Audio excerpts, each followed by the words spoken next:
Hey guys, Levelcap here. Today we're going to talk about Star Wars Battlefront 2, what it's changing up from the first game, what we know about it so far, and the recently leaked trailer. Now, if you haven't seen that leaked trailer, it's literally all over the internet. I don't know how you missed it, but I'll run it right now. I still remember my last orders.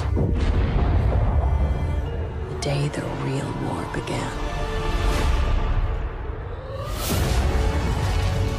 Avenge our Emperor!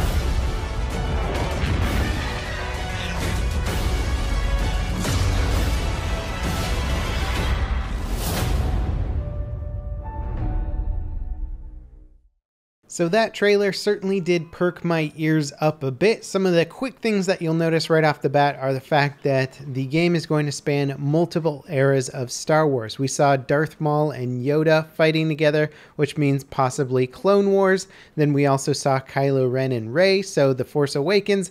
And then we also saw Endor and Hoth, so the original trilogy. So it seems like there could be something from every era of the Star Wars film universe. And this is great because it means we're going to have so much more Star Wars lore to pull from, basically unlimited Star Wars lore. So any Jedi or Sith over the entire span of Star Wars could potentially be in the game. And this was a problem that the original Battlefront had when they started dipping into villains like Dengar and Greedo. It was cool, but at the same time you're like, man, it would be a bit better if we had like Darth Maul or Count Dooku or one of the more iconic villains from different eras of Star Wars. So this new game hopefully won't have that problem. Now, the other obvious change up this time around is the inclusion of a single player. We already got word that they were working on a single player aspect for Star Wars Battlefront 2, but we didn't really have any idea about it. This trailer seems to show off quite a bit from the single player. We've got an image of what I believe is our protagonist, who appears to be an Imperial pilot, and her story looks like it takes place right after Episode 6. So when Death Star number 2 explodes,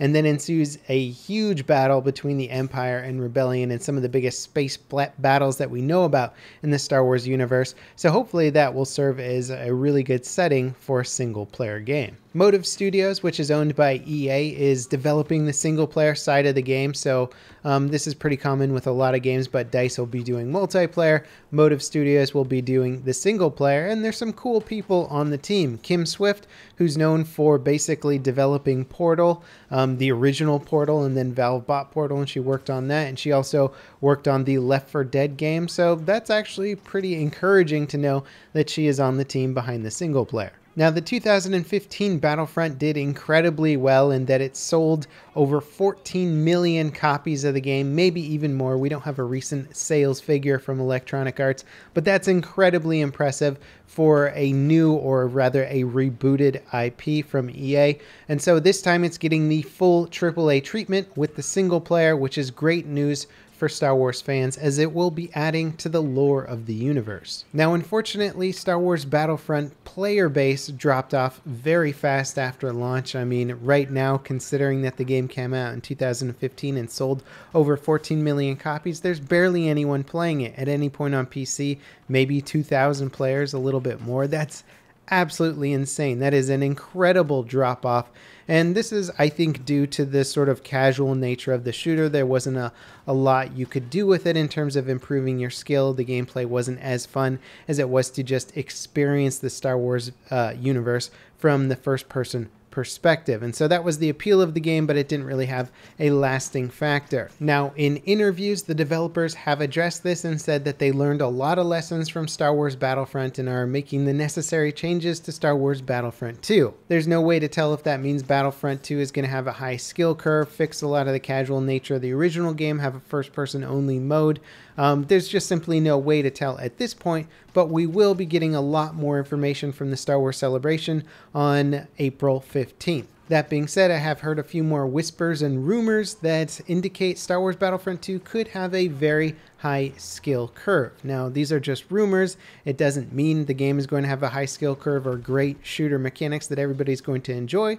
But you know what? Fingers crossed, I'm hoping it does, because a Star Wars game with the graphics of Battlefront, which are just astounding, plus a really good core gameplay mechanic behind that, could be the ultimate formula for a powerhouse shooter that could establish itself in the long term, rather than just being kind of a flash in the pan, which unfortunately is what Battlefront Battlefront was, this one could be much more long lasting. Again, there's no way to tell. We're just going to have to wait and see. Now, as for some of the content that we can expect in this game based on the trailer, we saw the Starkiller base from The Force Awakens, we saw Endor, we saw Hoth, and then when it comes to heroes, we saw Darth Maul, Yoda, Rey, and Kylo Ren. I'm definitely excited to play out as Kylo Ren. That sounds awesome. And then at the very end of the trailer, it says pre-order to get the Star Wars The Last Jedi heroes. So that seems like a pretty big pre-order bonus. If you're getting unique heroes just from pre-ordering the game, that could give you a tactical advantage. Personally, I don't like these kind of pre-order bonuses. In fact, I don't like pre-order bonuses in general, but ones that give you cosmetic items for the most part are okay with me because they're not giving you an in-game advantage. But getting unique heroes for pre-ordering the game could give you an actual tactical advantage.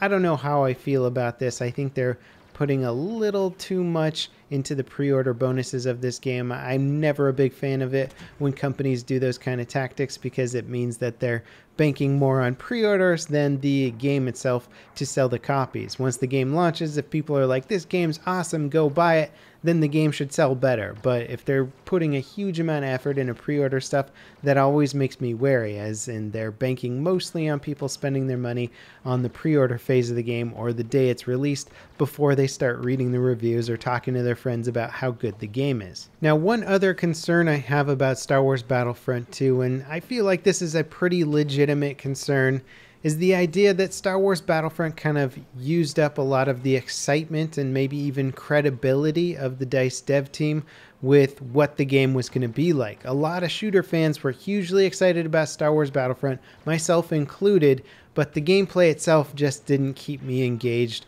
or there for the long term. And I feel like a lot of shooter fans are thinking like, you know what? This game's just going to be too casual. This time around, I'm not going to drop the $60 or however much you spent on the game for the sequel, you know? So depending on how the first title does, it can potentially ruin the sales of the sequel, even if the sequel is significantly better or improves upon or fixes all the issues that the first game have. It could still just be a failure because of the reputation that the original title established. I feel like the Titanfall franchise is the best example of this. The hype for Titanfall 1 was huge. People didn't really understand what the game was about, what it was going to be like. Everybody had their own kind of expectations and ideas. The game sold really, really well. Titanfall devs were excited about it, but the player base dropped off very fast because people complained there wasn't enough content. I honestly think the gameplay just wasn't for everybody and people didn't really know what they were buying into. But then the sequel came out and people remembered the first game just dropping off in popularity incredibly fast or not really engaging them for a long period of time, and nowhere near as many people bought the second game, even though it had a single player added to it and it basically improved upon every single other area of the game from Titanfall 1. The sequel did considerably worse, even though objectively it was just a better game overall. So I feel like we're seeing too many similarities between Star Wars Battlefront and Star Wars Battlefront 2 to Titanfall 1 and Titanfall 2. I hope we don't have the same problem with those games.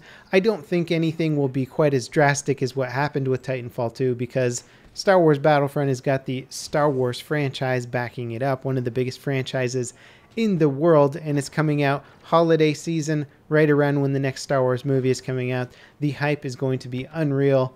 And so I imagine the sales are still going to be pretty darn good for this game. It's just a question of if they're going to be better than the first Battlefront and if it'll still retain the player base for a longer period of time. Some of the big asks from the community from the original Battlefront were having some of the classic game modes where you had a lot of like AI droids and stuff from the Clone Wars running around, and that kind of provided cannon fodder while the heroes would run around and fight them. And so those were some popular game modes, and then also the bigger scale space battles, which they did try and remedy a little bit in the later DLC for Star Wars Battlefront. So we'll have to see how they handled those big requests for Battlefront 2. Anyway, I'm excited to find out more. Stay tuned for the Star Wars Celebration announcement on the 15th. I'm sure it'll be all over the internet, possibly a longer trailer at that point too. So as always, thanks for watching guys, and I'll see you next time. This is Level Cap signing off.